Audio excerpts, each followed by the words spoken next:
तो बच्चों हम एसिड बेस एंड सॉल्ट के सेकंड वीडियो में आ गए हैं। अब इसमें हम पढ़ेंगे इंडिकेटर्स के बारे में। मतलब कि हम एसिड और मतलब कि सब्सटेंस हमारा एसिड है या बेस है, तो हम पता कैसे करेंगे? तो हम इंडिकेटर्स की मदद के द्वारा करेंगे कि वो सब्सटेंस एसिड है हमारा या बेस है। तो इंडिकेटर से पता चलता है कि वो सब्सटेंस एसिड है या बेस है। तो समझते हैं इंडिकेटर्स। इंडिकेटर्स होते हैं 4 प्रकार के जो हमें दे रखे हैं। नेचुरल इंडिकेटर्स, कौन से indicator? Natural indicator, synthetic indicator, इसे आर्टिफिशियल इंडिकेटर्स भी कहते हैं, ऑल्फैक्टरी इंडिकेटर,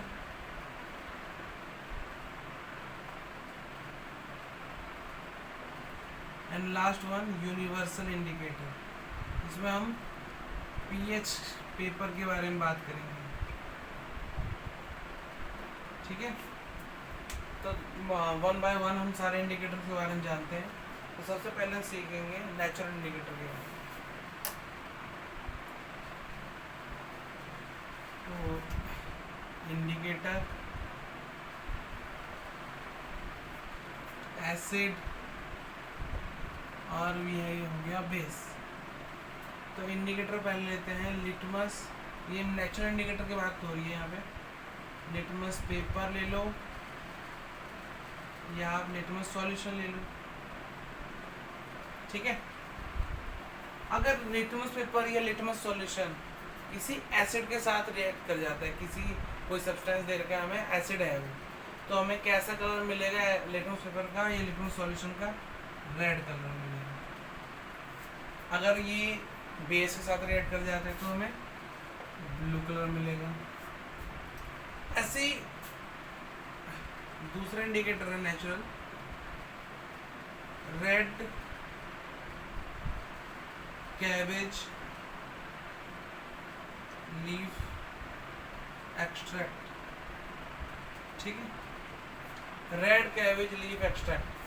अगर ये रेड कैबेज किसी एसिड सब्सटेंस के साथ रिएक्ट करता है तो इसका जो कलर हो जाएगा वो हो जाएगा रेड, एसिड के साथ, एसिड के केस में। और बेस के केस में क्या हो जाएगा? इसका कलर हो जाएगा ग्रीन। क्या हो जाएगा? ग्रीन कलर हो जाएगा। थर्ड,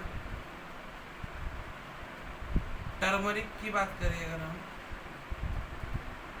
मतलब कि हल्दी की बात करें, तो अगर एसिड के साथ रिएक्ट करता है तो कलर में कोई एक्सचेंज नहीं आएगा। कलर जो कलर है वही रहेगा, नो चेंज इन कलर। ठीक है, और बेस के साथ रिएक्ट करता है तो रेड कलर दे देगा। ठीक है,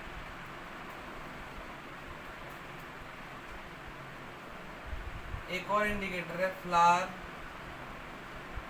ऑफ हाइड्रोंजिया प्लांट। अगर ये इस प्लांट का जो फ्लावर होता है अगर एसिड के साथ रिएक्ट करता है तो ये हमें देता है ब्लू कलर, और अगर बेस के साथ रिएक्ट करता है तो ये हमें देता है पिंक कलर। तो ये थे कुछ नेचुरल इंडिकेटर, इनके बारे में पेपर में पूछा जाता है, तो आप ध्यान से इसका स्क्रीनशॉट ले सकते हैं या लिख सकते हैं। अब हम पढ़ते हैं सिंथेटिक इंडिकेटर के बारे में। सिंथेटिक इंडिकेटर या आर्टिफिशियल इंडिकेटर। तो यहाँ लिखेंगे इंडिकेटर, यहाँ लिखेंगे एसिड और यहाँ लिखेंगे बेस। दो इंडिकेटर्स होते हैं, एक होता है फिनोल्फ्थलीन, स्पेलिंग आप देख लेना, आई थिंक स्पेलिंग यहाँ गलत हो सकती है। ठीक है, फिनोल्फ्थलीन। अगर फिनोल्फ्थलीन के साथ रिएक्ट कर जाता है कोई एसिड सब्सटेंस तो जो इसका कलर आएगा होगा कलरलेस। कैसा रहेगा, कलरलेस हो जाएगा। और अगर बेस के साथ रिएक्ट करता है तो पिंक कलर हमें दे देगा। अच्छा, एक और सिंथेटिक इंडिकेटर है मिथाइल ऑरेंज। मिथाइल ऑरेंज अगर एसिड के साथ रिएक्ट करता है तो हमें रेड कलर देता है, अगर बेस के साथ रिएक्ट करता है तो येलो कलर देता है। ठीक है, और आप इसको ऐसे भी याद कर सकते हैं, तो जो ऑरेंज कलर बनता है रेड और येलो की कॉम्बिनेशन से ही बनता है, ध्यान रखना, रेड और येलो। ये जो दोनों इंडिकेटर है सिंथेटिक इंडिकेटर है, मतलब कि आप जब भी लैब में जाएंगे, केमिस्ट्री लैब में जाएंगे, तो आपको ये दोनों इंडिकेटर ही यूज़ करने को कहेंगे, जो भी आपके जो लैब में रहते हैं, लेबोरेटरीज। तो फिनोक्सिन और मिथाइल ऑरेंज सबसे ज़्यादा यही दोनों यूज़ होता है लैब में। अच्छा, अब आते हैं ऑल फैक्टर इंडिकेटर्स पे।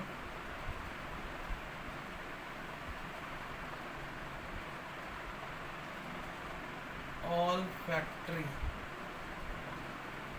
फैक्टरी मतलब जो कि स्मेल से इसमें पता चलेगा कि चेंज हुआ है नहीं हुआ है, मतलब एसिड है या बेस है। तो सबसे पहले हम लेते हैं अनियन, मतलब प्याज। अगर वो एसिड के साथ रिएक्ट करेगा तो कैरेक्टरिस्टिक स्मेल देगा हमें।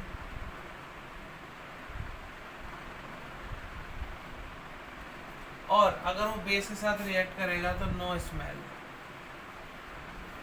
ठीक है, सो आपको ये सूंघने से पता चलेगा कि ये एसिड है या बेस है सब्सटेंस, मतलब जब अन्य के साथ रिएक्ट करा देंगे।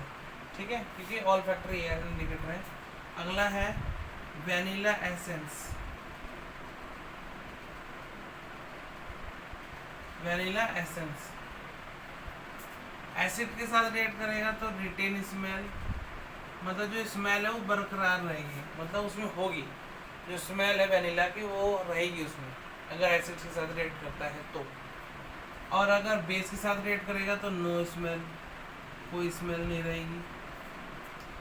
ठीक है, अच्छा, एक है क्लोव ऑयल। क्लोव ऑयल अगर ये एसिड के साथ रिएक्ट करेगा तो फिर से रिटेन स्मेल, मतलब क्लोव ऑयल की स्मेल रहेगी अगर एसिड के साथ रिएक्ट करता है, अगर वो सब्सटेंस तो। ठीक है, और अगर बेस के साथ रिएक्ट करता है क्लोव ऑयल तो नो स्मेल को ये लॉस कर देंगे, लॉसेस स्मेल। ठीक है, तो ये थे ऑल फैक्टर इंडिकेटर। अब है लास्ट है यूनिवर्सल इंडिकेटर।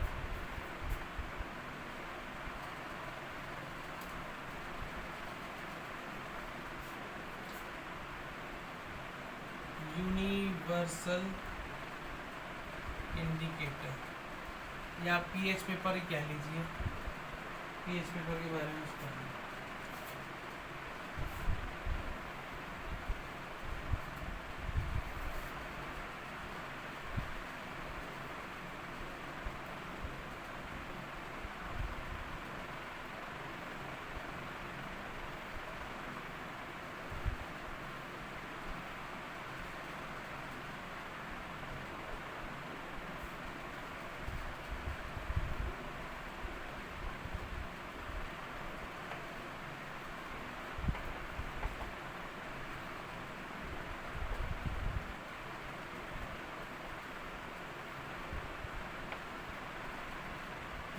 ये एक पीएच पेपर होता है लैब में, यूनिवर्सल इंडिकेटर कहते हैं उसे, पीएच पेपर। इसको क्या कहते हैं, पीएच पेपर।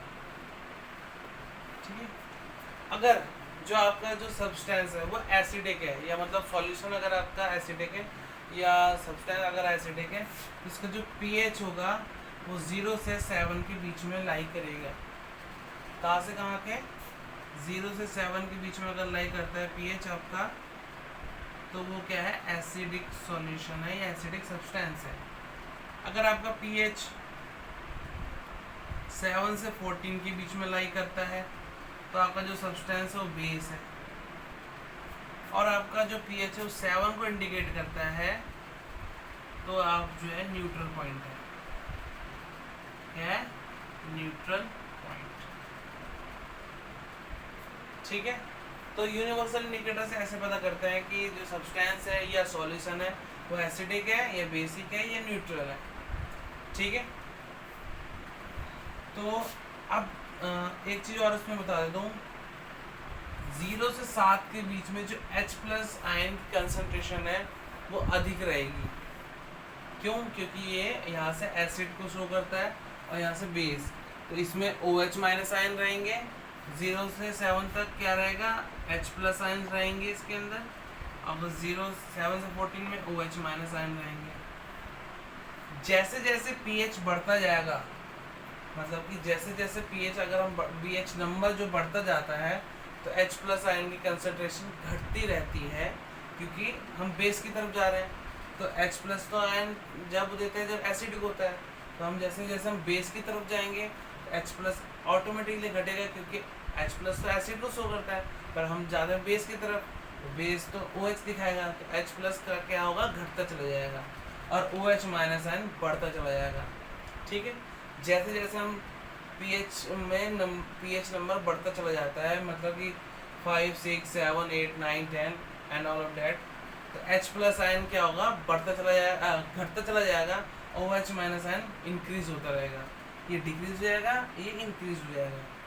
जैसे जैसे हम pH में पीछे आते जाएंगे, मतलब pH नंबर कम होता चला जाएगा, तो H+ आयन इंक्रीज होता चला जाएगा और OH- आयन घटता चला जाएगा, मतलब ये डिक्रीज हो जाएगा और ये इंक्रीज हो जाएगा। जैसे जब हम 0 की तरफ टेंड करेंगे और अगर हम 14 की तरफ टेंड करेंगे तो ये घटेगा, मतलब डिक्रीज होगा, और ये बढ़ेगा, मतलब इंक्रीज होगा। इस बात का ध्यान रखना, ठीक है, पेपर में पूछा जाता है। अच्छा, अगर मैं कुछ pH पेपर, जैसे कि जो वाटर का जो pH होता है, वाटर का जो pH होता है वो होता है 7। एक होता है मिल्क ऑफ मैग्नीशिया, उसका होता है 10, मिल्क ऑफ मैग्नीशिया। ठीक है। और भी बाकी चीज़ों का pH होता है, आप पता करिएगा। और कुछ, हाँ, अगर मैं बात करूँ, एक होती है एसिड रेन, आपने सुनी होगी। एसिड रेन क्या होती है, अगर जो बारिश होती है, अगर उसका जो pH है 5.6 से कम है, एसिड रेन कब होती है, जब रेन का जो pH है, pH of rain less than 5.6 है, तब उस रेन को कहते हैं एसिड रेन। ये एसिड रेन क्या होता है, हमारे एनवायरनमेंट में जो भी हार्मफुल गैसेस हैं उसकी वजह से एसिड रेन होता है। ठीक है। तो आपने देखा होगा एसिड रेन की वजह से जो ताजमहल है वो पीला पड़ना स्टार्ट हो गया है, वो एसिड रेन की वजह से होता है। ठीक है। तो आज इस वीडियो को यहीं तक रखते हैं, और अगर मेरी वीडियो अगर आपके लिए थोड़ी भी हेल्पफुल है तो प्लीज़ मेरे चैनल को सब्सक्राइब करिए, लाइक करिए एंड शेयर करिए। Thank you.